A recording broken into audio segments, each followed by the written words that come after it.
Hello, everybody. So today we're talking about capitalism. Um, we live in I think everybody here was sort of raised in a capitalist system, at least since the end of the Cold War, really. Capitalism won.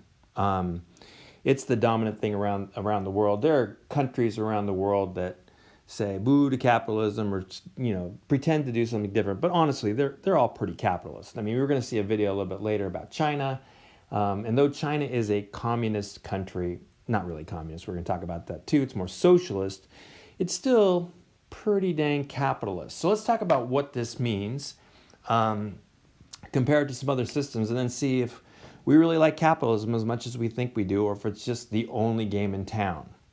So we're going to ask two big questions about our economic systems. And then we're going to talk a little more about capitalism afterwards. But the two questions we're going to ask is, number one, who determines the prices? I know that seems like a weird question, but the first question we're going to ask is who determines the prices? And the second question is who owns the means of production? In other words, who owns the stuff that helps us make stuff? That's the whole thing. If we answer those two questions, it tells us a lot about our economic system. So here we go. We're going to start with who determines the prices. They're really okay. So what I want to be clear before we move on is that here is one thing we're going to talk about: the market economy. Here's another one we're going to talk about over here: the command economy, or I can't even write there. There we go. The command economy or controlled economy. These are like pure things. These don't exist in the world. What we see is economic systems sort of exist, maybe a little, it's more market than controlled or more controlled than market. So we're just going to talk about these two sort of extremes and then talk about sort of how things fit into the middle. So I guess I already told you, market economy. Let's start with the market economy. This is the one that we're most familiar with in the West, but honestly, we're most familiar with in the world today. Who determines the prices in a market economy? So if you go out to the store today, who determines the prices? You say, oh, the store does. Well, the store really doesn't. Because if the store said, well, then I'm going to charge $1,000 for this thing, then nobody would buy the stuff, the store would close. So it's not that the store determines the prices. So is it the consumers? They walk in and say, I demand this. No, it's not that either, because they'll just say, I'm not going to sell you that, so you walk away. What a market economy is, it's the market that determines the prices. What the heck then is the market? The market is just another way of us talking about all the people out there that want to buy stuff, all the people out there that want to sell stuff. When they come together, wherever they come together, whether it's online, in Walmart, on the street, they come up with this agreement about how much they're willing to pay to buy something and how much they're willing to sell something for. And that's the market. It's supply and demand, or what we might call the invisible hand. Now let's talk about this for a second. Producers supply stuff, consumers demand stuff. The more people demand stuff for a reasonable price, the more that people or that the producers will supply stuff. And that's really the whole thing. Nobody's sitting up there saying, I want you to make this amount, I want you to buy this amount. It's sort of the market having this imaginary, I guess you could say, but it's not really imaginary, it's real. This conversation about how much I'm willing to pay for things, how much they're willing to sell things for. And that's what we call the invisible hand, that nobody's sitting up there doing it, and yet it feels like someone's out there determining prices. And the answer is, it's the marketplace.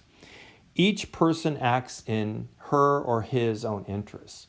If I want a hamburger, I go buy a hamburger. If I don't want one, I don't buy one. And so if enough people want something, someone will produce it. If enough people don't want something, fewer people will produce it. So the whole thing works because everybody's acting in their own interests, buyers and sellers. And the result then, according to capitalism, the result is everybody's better off. That's what economic growth is, because I'm more willing. Remember, we said economic growth, the economy is that exchange of money in the system. So the more people provide things I want to buy, the more I buy. And that is economic growth. That's the whole, that's the whole thing behind our economy.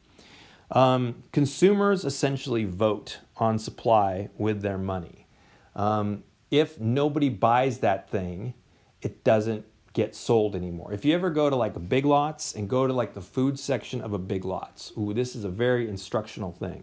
Go to a Big Lots, go into the food section and look at all the random things that they tried to sell in Ralph's and nobody bought. So it'll be like frosting that tastes like bubble gum. Like, it's disgusting. All sorts. I'm not even going to go into it. Just go to a Big Lots, go to the food section, and that's the whole thing. Consumers voted. They said, I don't want frosting that tastes like bubble gum. That sounds disgusting. And therefore, Ralph's doesn't sell it anymore. Consumers vote on their supply with their money. So here's the question. Is the market driven by consumers or producers? It sounds like it's driven by consumers, but remember, producers, they make things, and then there's this little thing called advertising to get you to say, I want that thing. A great example of this is the Apple Watch. Nobody wanted an Apple Watch. It's completely ridiculous. And yet, Apple makes this and then convinces people that they want to buy this. So is the market driven by consumers or producers? And the answer is yes, it is. It's driven by both of these things. One more element of a market economy that's really important. So number one, the market determines the prices. And another element of this is what we talked about the other day, is laissez-faire. The government is supposed to stay out of the economy, mostly. Now remember we talked about this, that there's some problems if the government stays completely outside of the economy really doesn't work that well. And if it works, we get things like slavery, and we get things like people selling medicines that don't actually work, and et cetera, et cetera. So there's a sense, again, this is sort of, again, we're talking about this pure idea over here. It's not reality. But this is from Adam Smith, 1776. We talked about this, The Wealth of Nations. This is sort of that whole thing. And this is what we're going to talk about as a main piece of capitalism, this market economy idea. Now, the question I'm going to ask you is, are there any downsides of a market economy? We did talk about this the other day, and I'm just going to throw this out there. Actually, hit pause and think about, are there any downsides of a market economy? And then when you unpause, I'm going to tell you some downsides of a market economy. Pause. Unpause. All right, so some downsides of market economy, go back to what we talked about on Tuesday and look at that slide where we talked about regulation. We want regulation because without that regulation, some things happen in the market economy we don't really like. The other thing is the idea of public goods. Remember, without government, public goods are underprovided. And there's some things we want that a market economy won't provide, like, for example, more roads, or clean air, or national security. We want all these things. And so there are downsides of a market economy. Another downside of a market economy is you're going to end up with this thing called inequality. Now, capitalism works with inequality. It has to have inequality. There has to be, we'll talk about that a little bit later, but this inequality is a big part of capitalism. It is a downside. The question is it a deal breaker? Okay, so that's market economy. On the flip side, we have the controlled economy. And in the book, it talked about a command economy. I've seen both these terms, so either way kind of works on this. So let me just go back a second. We see these things here that are problems in a pure market economy. If just buyers and sellers are in the marketplace trading things back and forth, we're going to miss out on some of these things in a pure market economy. But maybe there's other things we want. Like maybe we want equality. Maybe we want public goods provided that the market wouldn't provide, like lots of these. Maybe we want more regulations. And it's true that we want some of those things. A command economy or a controlled economy is sort of an extreme version of this, where the market by itself is going to do things we don't really want it to do. So instead of letting the market determine the prices, the government should determine the prices. And it will make these determinations in a way that are seen as better for society. So for example, the government sets society goals and manipulates the economy to meet them. So maybe one of the goals is greater equality. The market wouldn't allow for that. So the government gets involved with the economy, sets prices in a way that helps determine more equality. Unfortunately, a lot of the really strong versions of command economy out there tend to have not worked out very well. And we don't really like them because we love capitalism so much. It's so delicious. So one example might be the forced industrialization of the Soviet Union.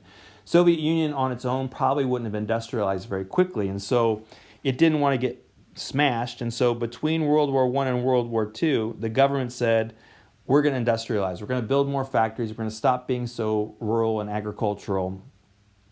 And it succeeded in the sense of it did industrialize and it was able to fight in World War II, but there were a lot of messiness that happened. In fact, one of the downsides of a command economy is it's very inefficient. The goals won't happen without government stepping in. So maybe you want to trade some efficiency for these goals that the market won't provide. That's the idea. And if you're going to set prices, you're going to have to control workforce choices as well. Like you have to say, I need more people in these factories. So you, and you, I know you want to do something else with your life, go work in that factory over there. You, and you, I need you to do this over here. So the controlled economy is not just about price. If you're going to set prices, then it's going to do other things in this as well. And if I talk to you about what are the downsides of a controlled economy, there's some obvious things that come out.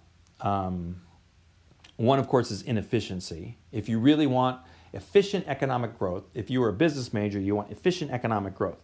A controlled economy does not provide that. Some of the other things is this lack of freedom, of choice. I don't get to choose what I want to buy. I don't get to choose what I get to do as much as in a market economy. And the more we like freedom, and we love freedom, that's going to be the case. Okay, so that's question number one. Who determines prices? Take a look at this. Before I go off, I just want to emphasize one more thing. All economies are a mix of these things. And so we talk about hybrid economies. For example, the United States is not a pure market economy. China is not a pure command economy. It's somewhere in between. It just happens to be that if this is market and this is command, the US is probably closer to market and China is probably closer to command, but there's still a mixed, a hybrid economic system. So you can take a look at a video here, look at China, and then we're going to talk about socialism and communism a little bit. So